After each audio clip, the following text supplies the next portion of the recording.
Hello नमस्कार दोस्तों, आपका स्वागत है एएस के एजुकेशनल क्लासेस में। आज का हमारा टॉपिक पॉलिटिकल साइंस से है। ऑब्जेक्टिव टाइप क्वेश्चन होंगे। चलिए देखते हैं क्या है। चलिए पहला क्वेश्चन है हमारा, चुनाव के समय किसी चुनाव क्षेत्र में चुनाव प्रचार कब बंद करना होता है। यहाँ पे पूछा गया है जब चुनाव होता है तो उसका चुनाव के प्रचार के लिए कब बंद करना होता है। तो ऑप्शन देखते हैं हम लोग। पहला ऑप्शन है हमारा, मतदान प्रारंभ होने से 24 घंटा पहले। दूसरा ऑप्शन है मतदान समाप्त होने से 24 घंटा पहले। तीसरा, मतदान प्रारंभ होने से 48 घंटा पहले। चौथा, मतदान समाप्त होने से 48 घंटा पहले। इन चारों ऑप्शनों से कौन सा हमारा ऑप्शन सही है? तो मतदान समाप्त होने से 48 घंटा पहले जो चुनाव का प्रचार होता है वो बंद हो जाता है। ठीक है। नेक्स्ट क्वेश्चन है हमारा, यदि लोकसभा के अध्यक्ष अपने कार्यकाल के समाप्त होने से पहले अपना पद त्याग करना चाहे तो वे अपना त्याग पत्र किसे प्रस्तुत करेंगे। लोकसभा के अध्यक्ष अपना कार्यकाल समाप्त होने से पहले अगर अपने पद का त्याग करना चाहते तो वह त्याग पत्र किसे प्रस्तुत करेंगे। तो ऑप्शन देख लेते हैं क्या है। राज्यसभा के अध्यक्ष को, दूसरा है सदन लोकसभा के नेता को, तीसरा है लोकसभा के उपाध्यक्ष को, चौथा भारत के राष्ट्रपति को। तो ऑप्शन हमारा होगा लोकसभा के उपाध्यक्ष को। लोकसभा के अध्यक्ष अपना कार्यकाल पूरा होने से पहले अगर अपने पद का त्याग करना चाहते हैं तो वो अपना त्याग पत्र लोकसभा के उपाध्यक्ष को देंगे। ठीक है। आई थिंक ये क्वेश्चन क्लियर हो गया होगा आपको। चलिए नेक्स्ट क्वेश्चन देखते हैं। निम्नलिखित में से किसके अंतर्गत आने वाले विषयों पर नियम बना सकने का संसद को एकमात्र अधिकार है। तो ऑप्शन देख लेते हैं। संघीय सूची में, समवर्ती सूची में, राज्य सूची में। यह ऑप्शन है ए और बी दोनों ही। ठीक है। तो हमारा आंसर होगा संघीय सूची में। संघीय सूची में संसद एकमात्र अधिकार प्राप्त करता है जो नियम बना सकता है। ठीक है। नेक्स्ट क्वेश्चन है, लोकसभा में किसी विधेयक को धन विधेयक के रूप में कौन प्रमाणित करता है। यहाँ पे क्वेश्चन है, लोकसभा में कोई किसी विधेयक को धन विधेयक के रूप में कौन प्रमाणित करता है।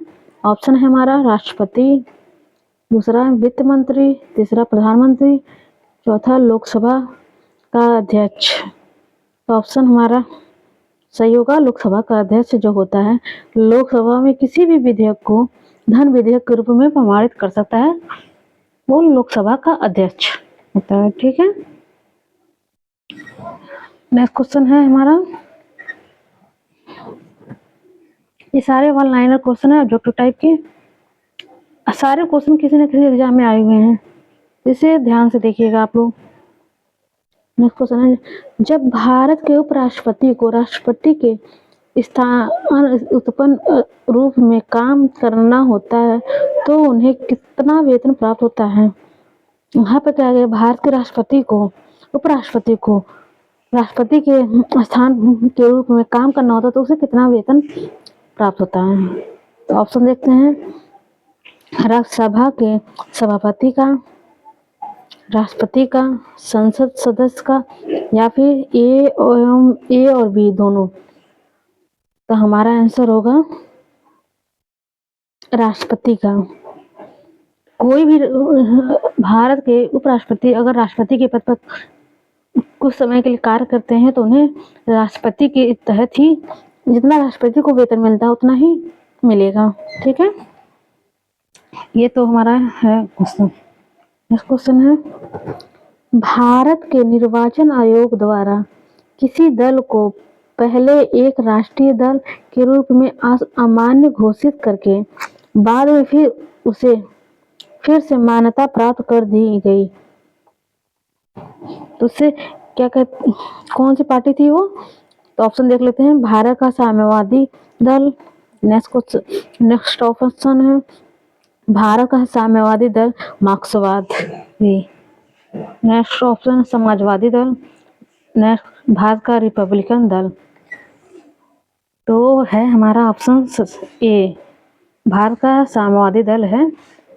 ये जो जिसे पहले अमान्य घोषित किया, फिर से इसे मान्यता प्राप्त कर दी गई थी, तो वो है भारत का साम्यवादी दल।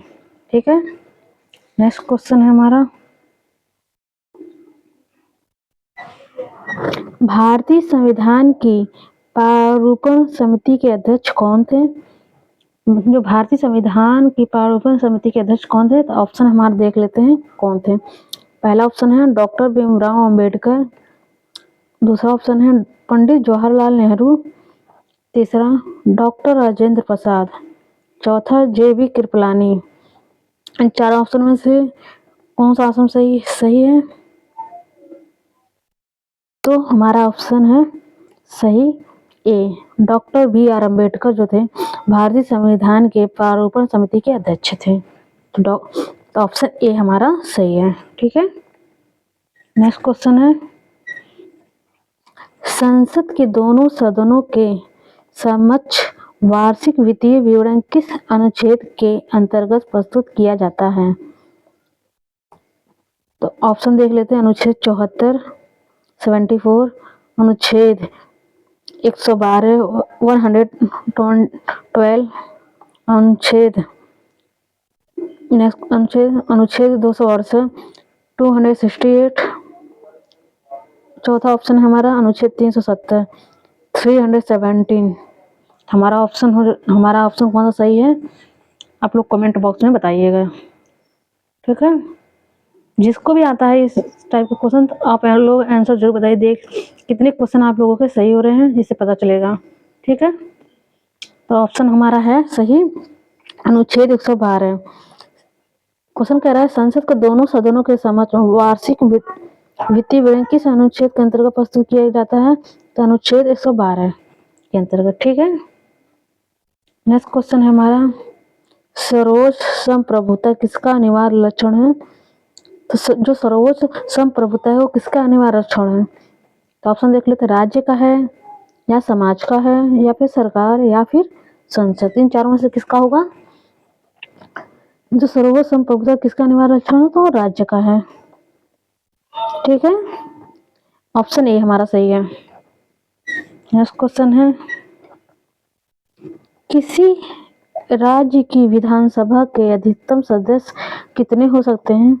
यहाँ पे क्वेश्चन हमारा है, किसी राज्य की विधानसभा के अधिकतम सदस्य कितने हो सकते हैं? तो ऑप्शन है हमारा 400, दूसरा ऑप्शन 450, तीसरा ऑप्शन 500, पांचवा 550। इन चारों में से कौन सा आंसर सही होगा? तो आंसर हमारा सी, 500। किसी राज्य की विधानसभा अधिकतम सदस्यों की संख्या 500 हो सकती है। ठीक है,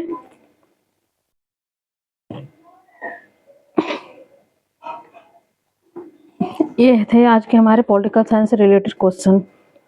आई होप आपको ये वीडियो अच्छा लगा हो। अगर वीडियो अच्छा लगा तो चैनल को लाइक, शेयर एंड सब्सक्राइब जरूर करें। Thank you so much.